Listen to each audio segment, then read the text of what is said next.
סוד קורח. מדוע ההלכה מקיפה את כל החיים? בואו נדמיין לרגע. זוג שיוצא לחופשה חלומית בספרד. הם ממש בנו על איזו מסעדה כשרה ומקומית שהם שמעו עליה, אבל מה? כשהם מגיעים, מתברר לתדהמתם שהיא פשוט סגורה. עכשיו, במשך 3 ימים שלמים, הם נאלצים לשרוד אך ורק על קופסאות של טונה.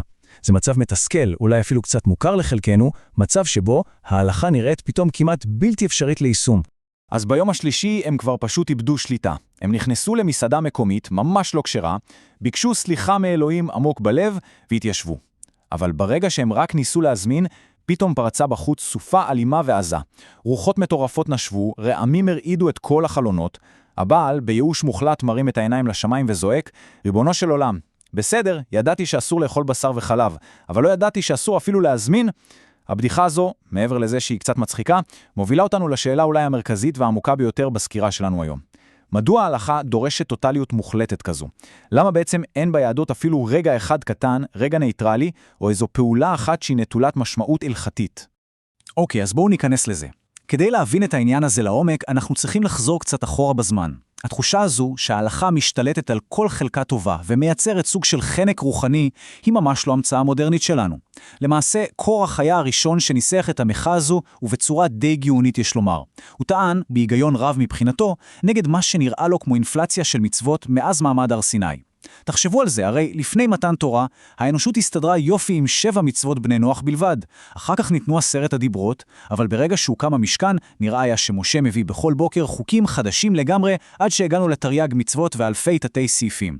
קורח פשוט דחה לחלוטין את התיווך של משה, ואמר, רב לכם, כי כל העדה כולם קדושים ובתוכם השם. כלומר, תראו, כולם כבר קדושים, כולם שמעו את כל אלוהים, אז למה אנחנו בכלל זקוקים למתווך שיכתיב לנו כל פרט ופרט? וכדי באמת לשכנע את האליטה הרוחנית של ישראל, קורח השתמש בנשק האולטימטיבי, סאטירה טרגי-קומית. הוא סיפר לקהל על האלמנה הענייה מהשכונה שלו, שגידלה 2 בנות יתומות. הייתה לה חלקה קטנה, אבל כשהיא באה לחרוש, פתאום משה מופיע ואומר, לא תחרוש בשור ובחמור יחדיו. כשהיא באה לזרוע, הוא פוסק, שדך לא תזרע כלאים. טוב, הגיעה עונת הקיציר, ומיד ציוו עליה, אני חילקת, שחרה ופאה. האלמנה, שכבר לא יכלה לעמוד בגזירות האלה, מכרה את השדה וקנתה במקום זה 2 כבשות. אבל רגע, כשהכבשות המליטו, הגיע אהרון הכהן ודרס את הבכורות. הגיע זמן הגזיזה. שוב אהרון מגיע ודורש את ראשית הגז. ביושה מוחלט היא החליטה לשחוט את הכבשות כדי שלפחות היא והבנות יוכלו לאכול קצת בשר. ומה קורה אז? מיד מופיע שוב אהרון ולוקח את הזרוע, הלחיין והעקבה. הוא משאיר את האלמנה והיתומות של הבוכות. ככה קורח הציג את המצוות, לא כקדושה, ממש לא, אלא כמערכת סחיטה אבסורדית שמרוקנת את האדם העני מנכסיו. אבל מול ההיגיון החדש הזה של קורח, אנחנו פשוט חייבים להבין את מהות המתווך האמיתית. למה התורה באמת דורשת צדיק שיעמוד בטווח? בספר דברים משה מגדיר את התפקיד שלו במשפט אחד, אנוכי עומד בין A וביניכם.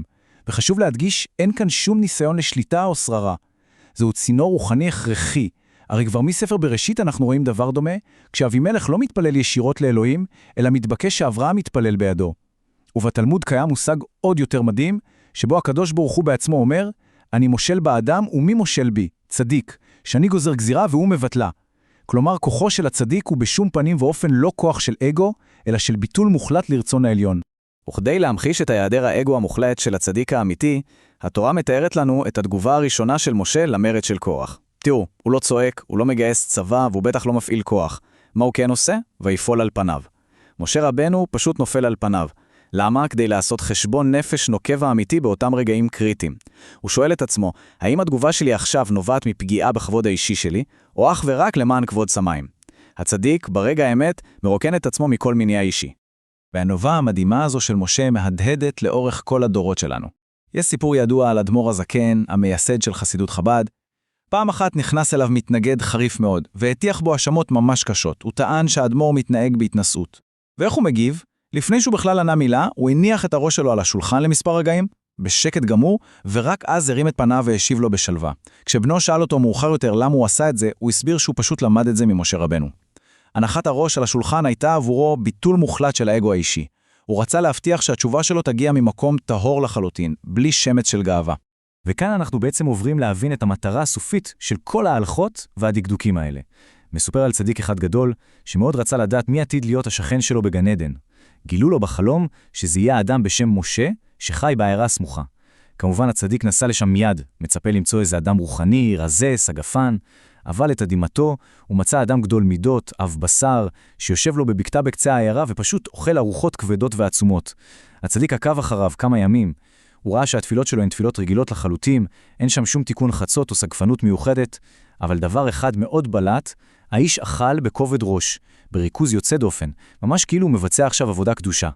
כשהצדיק סוף סוף ניגש ושאל אותו לפשר ההתנהגות הזו, ענה לו האיש ככה, אבא שלי היה אדם חלש וצנום. יום אחד התנפלו עליו גויים בדרך מבית הכנסת, והם פשוט הרגו אותו, כי לא היה לו כוח להתגונן. באותו רגע נשבעתי, אני לא אתן להם להרוג יהודים כל כך בקלות. אני אוכל ואתחזק גופנית, וכל כל ביס שאני מכניס לפה, הוא לשם קדושת עם ישראל, כדי להגן על הכבוד והחיים של יהודים. כששמע את זה הצדיק, הכל התבהר לו. הוא הבין מיד למה האיש הזה זכה להיות השכן שלו בגן עדן. הוא לקח את הפעולה הבסיסית והגשמית ביותר שיש, פעולת האכילה, והפך אותה להגנה טהורה וקדושה.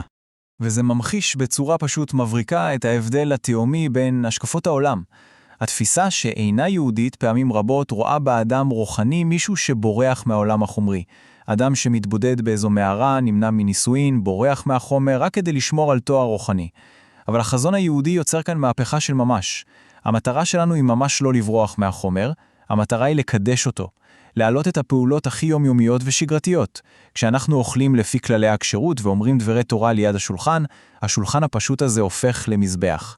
וזו בדיוק הסיבה שאין ביהדות אף רגע ניטרלי. כל מעשה שאנחנו עושים, או שהוא מרים אותנו לשמיים, או חלילה מפיל אותנו לארץ. העיקרון הזה מיושם באופן הכי מעשי בסיפור המרתק על חסיד גור שהיה סוחר יהלומים ונסע לארצות הברית לעסקים. לפני הנסיעה הוא נכנס לאדמו"ר לקבל גרחה, ועל הדרך סיפר שהוא מתכנן לקפוץ קצת לחופשה בלאס וגאס.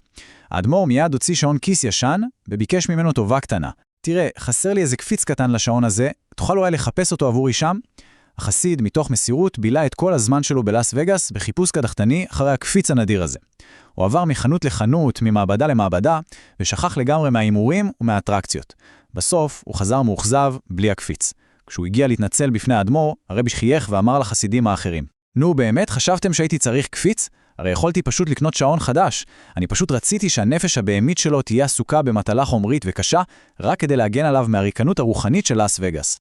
אז, הנקודה המכרעת היא ההבנה הקבלית לעמוקה הזו, שלא רק אנחנו, בני האדם, צריכים להתעלות, אלא העולם הפיזי כולו מתעלה איתנו. תורת החסידות והקבלה מלמדות אותנו שבתוך כל חפץ גשמי, ממש כל חפץ, קיים מה שנקרא ניצוץ קדוש. זו נקודה של אנרגיה רוחנית, אנרגיה אלוהית, שפשוט משתוקקת ומחכה להתעלות חזרה למקור שלה. וההלכה? ההלכה היא זו שמספקת לנו את הכלים המדויקים לחלץ את הניצוץ הזה החוצה. המדרש על השחיטתו של הרבי מלובביץ' ממחישים לנו את זה פשוט נפלא. קחו למשל חתיכת אור פרה, פשוטה, גולמית. מצד עצמה, זה חומר גשמי לחלוטין. אבל ברגע שאנחנו מפעילים על האור הזה את כללי ההלכה המדויקים, מאבדים אותו לשמה, כותבים עליו בדיו את פרשיות התורה, פתאום האור הזה מפסיק להיות רק אור פרה. הוא הופך לכלי הקדוש ביותר שיש לנו, תפילין, מזוזה או אפילו ספר תורה.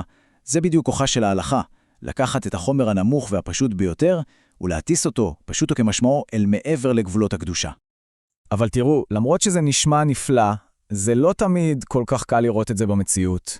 אחת השאלות ההיסטוריות העמוקות ביותר בתורה עוסקת בדיוק בנקודה הזו, והיא על יוסף הצדיק. כשהאחים שלו ירדו למצרים ונפגשו איתו, התורה מספרת שהם פשוט לא זיהו אותו.